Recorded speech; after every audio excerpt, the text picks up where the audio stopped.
The story begins on a beautiful sunny morning as I hum to myself while loading goodies into a huge picnic basket. We had all been looking forward to this day for a long time. A family vacation to the amusement park, a ritual my son Thomas and I used to enjoy when he was a child.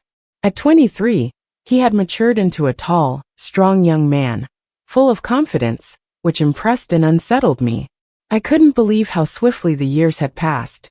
My husband David had suggested the trip, stating that it would be beneficial for all of us to reconnect and have some fun. Life had been so hectic lately, and this felt like the ideal time to regain our breath. The weekend was intended to be full of laughter, cotton candy, and roller coasters, but I had no idea how much this journey would alter my perception of my family and myself. Please subscribe to my channel so I can continue to provide you with more entertaining videos. This is a wonderful, genuine story, so please don't forget to watch this video until the end and like it, as the tale will be quite entertaining. Please click the like button to express your support. We jumped into the car, feeling a mixture of excitement and comfort from being together. Caleb sat in the back, buried in his phone, and occasionally looked up to exchange a smile. I noticed that his gaze lingered on me a little longer than usual, with a warmth that made my heart race, but I couldn't understand why. I dismissed the emotion, telling myself it was simply the thrill of the trip. As we approached the amusement park, the scent of popcorn and the sound of laughter permeated the atmosphere. We spent hours racing from ride to ride, playing games, and snacking on delicious goodies. It was like a time capsule, reminding me of Caleb as a child, tugging on my hand, begging for another ride. Now he was leading the way, occasionally looking behind to ensure I was keeping up. Around midday, David decided to take a break, so Caleb and I set off to explore the park by ourselves. We went to the Ferris wheel, which we normally leave for last. As the wheel lifted us high over the park, a sense of peace rushed over me. For that moment, it was just the two of us, suspended in the air with the world underneath us. "You've always been there for me," Caleb spoke gently, staring at me with an expression I didn't quite comprehend. "Of course," I responded, smiling. "That's what mothers do." His look was intense, filled with something beyond my comprehension. "It's more than that," he explained. "You have been more than just a mother to me. You have been everything." A chill ran down my back. His words were soothing yet carried a weight that made my heart race. I laughed it off, attempting to relieve the strain. "Well, I'm your mother. It's part of my job." But Caleb did not laugh. He drew in closer, his gaze still searching mine, as if for something I couldn't provide. "You mean more to me than just that," he muttered, a knot in his gut. This was my son. We couldn't be having this conversation. I hurriedly shifted, hoping to divert myself. "Caleb, what are you saying?" He looked aside, peering out at the horizon, as if attempting to collect his thoughts. "I'm not sure how to express that, but when I'm around you, I get a feeling that I can't ignore." I recoiled, feeling as if I had been splashed with cold water. I was his mother. This was incorrect. I wanted to finish the conversation, but the words remained in my throat. After the ride, I rose swiftly and forced a grin. "Let's go find your father," I murmured, my voice tight. The remainder of the day was hazy. I tried to concentrate on the fun, the simple pleasure of being with my family, but something had changed. Caleb's stare lingered on me more than I'd like to admit. His eyes radiated a warmth that made my skin quiver. And the worst part, a small part of me did not want him to look away. That night, we returned to the cabin we had leased. David, fatigued, went directly to bed, leaving Caleb and me on the porch. The silence was broken only by crickets and rustling leaves. "Mom," Caleb's voice interrupted the silence. "I need to tell you something." I could sense where this was going, and tried to stop it before it began. "Caleb, please," I asked, my voice trembling. "Whatever you're feeling is not." "I can't help it," he interrupted. "I know it's wrong, and I shouldn't feel this way, but I do, and I guess you feel it too." My heart stopped. I could not breathe. "Caleb, this isn't right. I am your mommy." He grabbed for my hand and held it tenderly. "I know," he replied, his voice trembling. "But when I look at you, I don't only see my mother. I saw someone that I can't stop thinking about. I snapped my hand away and stood up abruptly. No, I replied, my voice wavering. You're confused.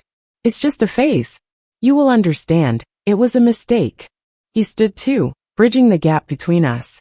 What if this isn't a mistake? He whispered. What if this is the most genuine feeling I've ever experienced? I turned aside, tears in my eyes. We can't do this, Caleb, I muttered, struggling to speak. He stood there for a long time, then nodded and stepped back. I apologize, he said quietly. I did not mean to make you uncomfortable.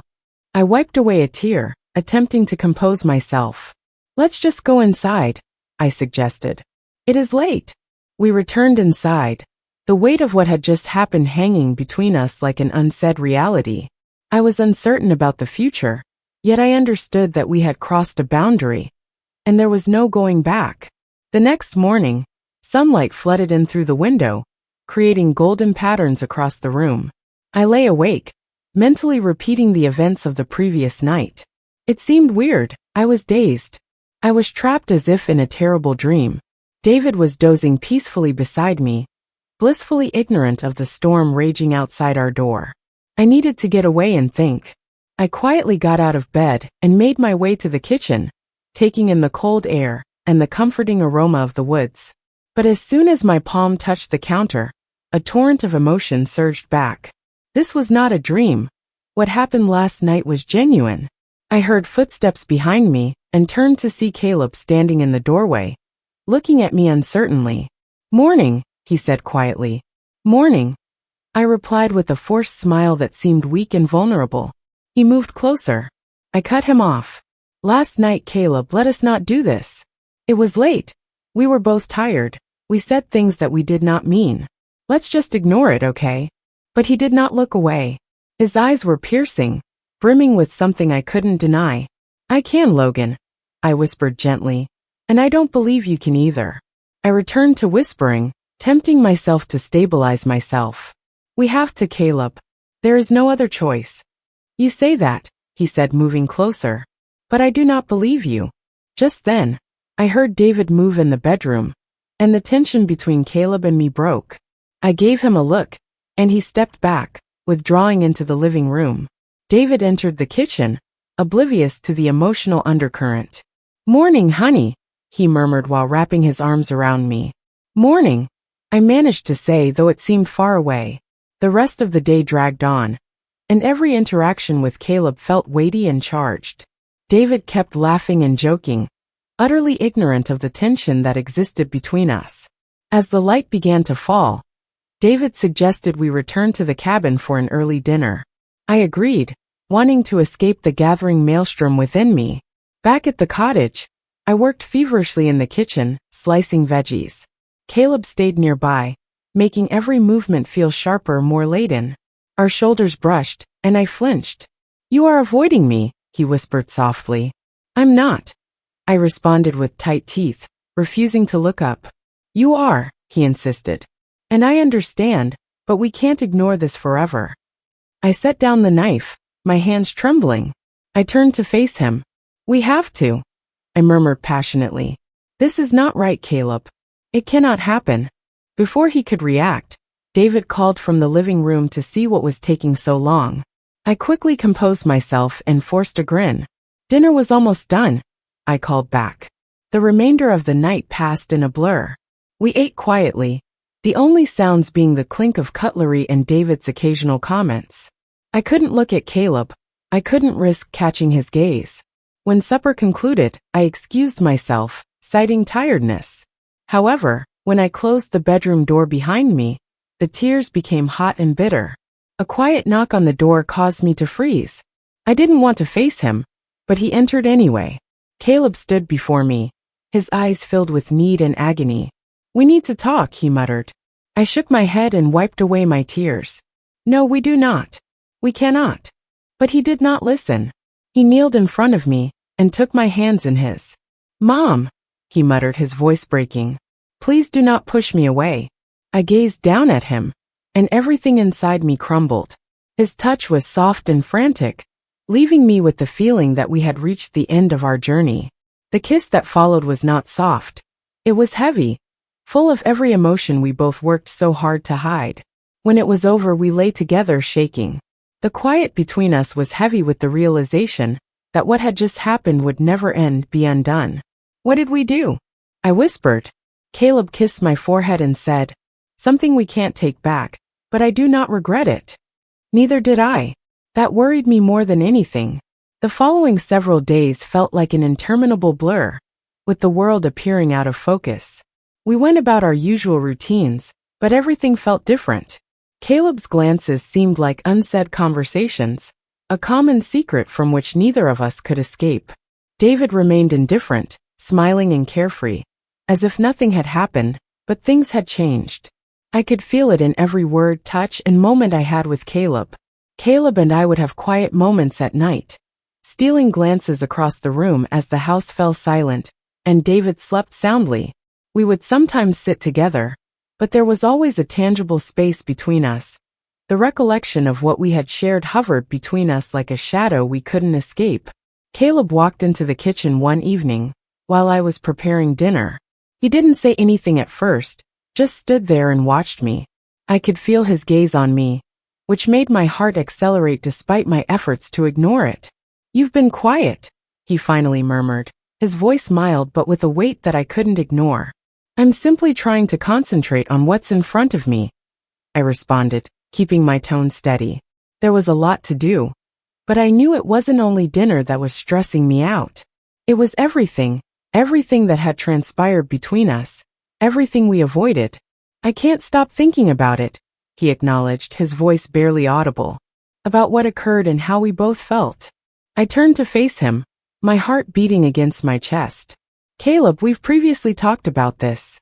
It was a mistake, a moment of vulnerability. But he shook his head and moved closer. It was not a mistake. I have never felt more certain about anything in my life. You can't keep it like nothing happened. I stepped back, feeling my heart speed. This is not right, Caleb. We can't continue down this route. More not healthy. He took a long breath before reaching for my hand. Mom, I no longer care what is right or wrong. All I know is that I cannot stop thinking about you. You know about us. His words weighed heavily on my chest and suffocated me. But something inside me wanted to listen, to give in. I jerked my hand away and shook my head. No, we cannot do this. This isn't us. You are my son. What if it's more than that? He pressed. What if we aren't just mother and son anymore? What if this is something different, something real? Tears filled my eyes. I glanced aside, unwilling to face his stare. I don't know what this is, Caleb, but it can't be this. Caleb did not answer. He just stood there and watched me. And for a little time, I imagined he might say something else, something that would change everything, but he did not. He merely nodded and walked away, leaving me standing in the kitchen motionless. The days that followed were characterized by awkward silences and difficult situations. Caleb's intense gaze seemed to penetrate right through me, and every time I felt the same tightening in my chest, a combination of shame, anxiety, and want that I couldn't shake. I attempted to maintain my distance, to concentrate on anything other than the feelings churning within me. However, every time I glanced at the weight of our shared secret threatened to consume me. Caleb came out one night to join me on the porch where I was gazing at the stars. We sat in peace with the only sounds being the rustling of the trees and the distant calls of nocturnal creatures.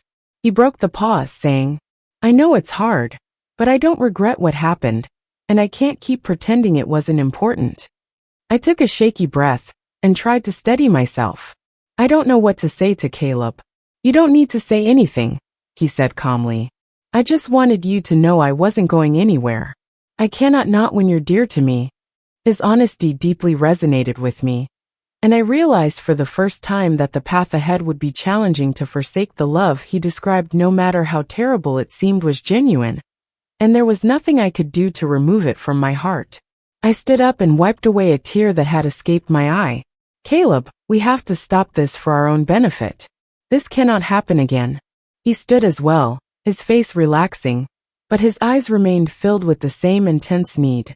I understand, he murmured, his voice breaking. But I can't change how I feel, and I don't believe you can either. The days after that talk were fraught with excruciating stress. I tried to pretend everything was fine, but it was impossible. Every time Caleb gazed at me, his eyes conveyed the truth, and if I averted my gaze, I felt as though I was betraying myself. Finally, on the final night of our journey, as the stars twinkled above us and the crisp night air filled my lungs, I realized I couldn't run from this any longer. The feelings, the perplexity, and the guilt could not be ignored. Caleb and I stood together once more under the magnificent sky, and everything else seemed to drift away. In the calm of the night, it felt like we were the only two people on the planet, but then I pulled away. "I can't do this," I muttered, my voice shaking. Caleb did not say anything. He simply watched me, and in his eyes, I felt both anguish and understanding. He knew I was correct, but he also understood that neither of us would ever forget what had transpired no matter how hard we tried. We walked back inside side by side, but the gap between us had already grown. I knew it was not finished for any of us. The consequences of our acts would follow us constantly, lingering in the background, impossible to forget. And even as I lay in bed that night, listening to the sweet sounds of the world outside, I knew nothing would ever be the same. The next morning, I awoke to the sound of birds outside the cabin, but something felt different. The air was dense with something unsaid, something that had altered everything. I lay in bed for a long time, unable to move, my mind repeating every glance, touch, and word Caleb and I exchanged. It was a nightmare I couldn't get out of, and the truth felt smothering. David was already awake when I left the room, blissfully unconscious of the fury that had erupted between Caleb and me. He greeted me with his customary cheerfulness, a bright smile that seemed curiously distant to me now. "Morning, honey," he whispered, kissing my forehead as he walked past me in the kitchen. "Morning," I said, trying to seem natural, but it came out tight and forced. My smile seemed like a mask, and I couldn't conceal the emptiness within. I pretended to be all right while eating breakfast, but the weight of what had happened sat heavy on me. Caleb entered shortly after, sitting at the table with a silent gaze. He didn't say anything, but his eyes were filled with something I couldn't quite place: regret, longing, and agony. I couldn't stare at him for long. I couldn't stand it. His presence served as a continual reminder of the boundary we had crossed, and the more I tried to push it away, the stronger it grew. The day passed slowly, each second dragging on as I tried to avoid any further intimate interactions with Caleb.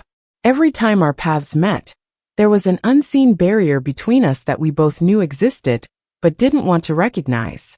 In the afternoon, we packed and prepared to leave the cottage. The ride home was silent, with no typical banter or laughs. I felt Caleb's stare on me again, but I couldn't force myself to meet it. I was frightened of what I might see in his eyes. The familiar sights of home should have provided comfort, but they simply added to the sadness that had settled in my heart. I assumed that once we were back in our own space, everything would return to normal, but I knew this was a lie. Nothing could ever be normal again. David was unpacking the car, and I stood in the doorway watching him, but my thoughts were elsewhere. Caleb entered behind me, and for a brief minute, I expected him to say something, but he did not. He simply stood there, staring at me with the same unreadable face. I could feel the tension rising again, the want to say something, but the words would not come. Instead, we remained in silence for what seemed like an age until he turned and exited the room. I couldn't stop myself from following him, and I had no idea why. It was as if I was being drawn toward him despite my better judgment. When I entered the living room, Caleb was standing near the window with his back to me. I hesitated for a while, unsure what to do or say, but then he spoke, his voice barely audible. "I apologize," he said. "I know everything is messed up, but I can't simply forget it. I can't pretend that it never happened." I stood paralyzed, unable to move, my heart hammering against my chest. This was it. The situation had reached a critical point, but I wasn't sure how to solve it. How could I? "I know," I responded gently, just above a whisper. "But we need to move on. We need to forget about it." His back tensed, and his posture conveyed irritation. "You cannot tell me to forget. Get it? You cannot make me pretend that I do not feel this way." I can't simply let it go. It's not that simple. I swallowed hard, the agony in my chest nearly excruciating. Caleb, I whispered. We cannot keep doing this. We cannot keep pretending it's wrong. He turned slowly, his eyes filled with emotion. I understand it's wrong, but I can't help how I feel. I'm not sure how to fix it. I stepped back, my entire body trembling. You have to for both of us and our families. But even as I shouted the words, I knew what we had done was irreversible. The feelings, connection, tie, or whatever it was were already present, and they were not going away. Caleb did not answer. He simply stood there, his gaze riveted on mine, a wordless understanding going between us. He didn't need to say anything more. We were both aware of what had occurred and how it had altered our lives.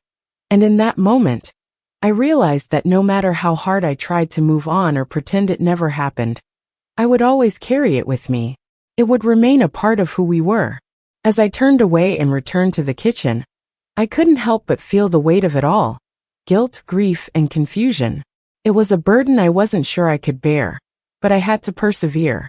I had to keep lying, smiling, and moving forward because that is what my family did, even when the reality was too difficult to bear. We persisted because we had no choice, and so we would go about our lives, each of us keeping our secrets close and never discussing what had transpired. But deep down, we knew the truth, and it would torment us forever.